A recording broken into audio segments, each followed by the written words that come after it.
To the events that have involved the President of the United States and the President of Russia of recent days. Saturday morning Australian time is when there was the meeting between the two presidents.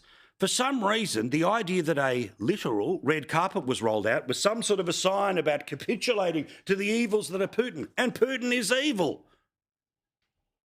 That moment on the tarmac was really striking. I don't think we spent even enough time on it, where the B-2 bombers were flying overhead as the two leaders were walking up to that sign that said Alaska 2025. I mean, Trump is a producer's producer. He cares a lot about visuals, right, and the visual effects of what that looks like. I wonder what that did signal to you. Look, I mean, he's both a TV producer, but also was an actor on his own show, and so he does think about what these things look like. This is the type of display of pageantry and grandiosity that he really likes. These people. Okay, you don't have to like Trump. You can hate Trump. But can we all just understand?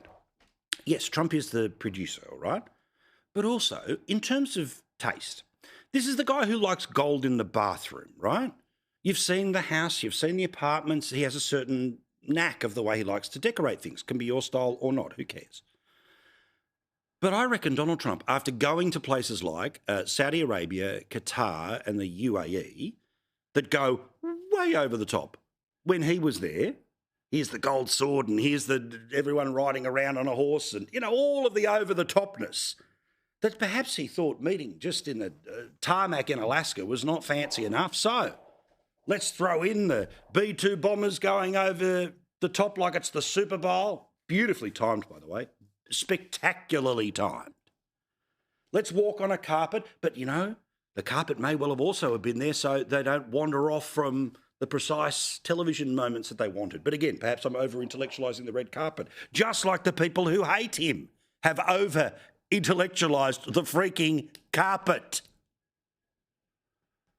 Of course, they're there to discuss the Ukraine war and hoping that Russia will end it. Russia is the aggressor. Again, for those that are half paying attention, the bad guy is obvious in this, right? And it ain't Ukraine. But Ukraine has lost territory. So what are they going to do?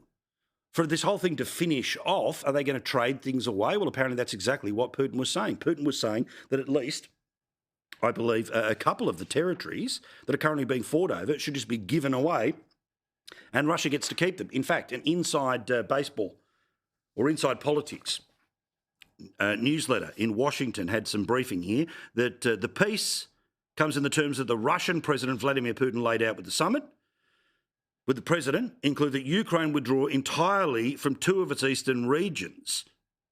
So all of this apparently will be discussed, in fact was discussed with Zelensky over the weekend, that conversation going about an hour, then a conversation when it came to the English leaders, European leaders. And there is now apparently going to be Zelensky turning up having a meeting with Trump sometime this week. I hope it goes better than last time. You have to be thankful. You don't have the cards. You're buried there. Your people are dying. You're running low on soldiers. Listen, you're running low on soldiers. It would be a damn good thing. And then you tell us, I don't want a ceasefire. I don't want a ceasefire. I want to go and I wanted this.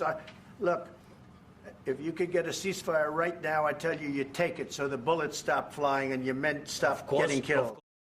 I love it. So with the boredom and the pre-planned nonsense will happen in Canberra, the reality of some fireworks may well be happening in Washington, D.C.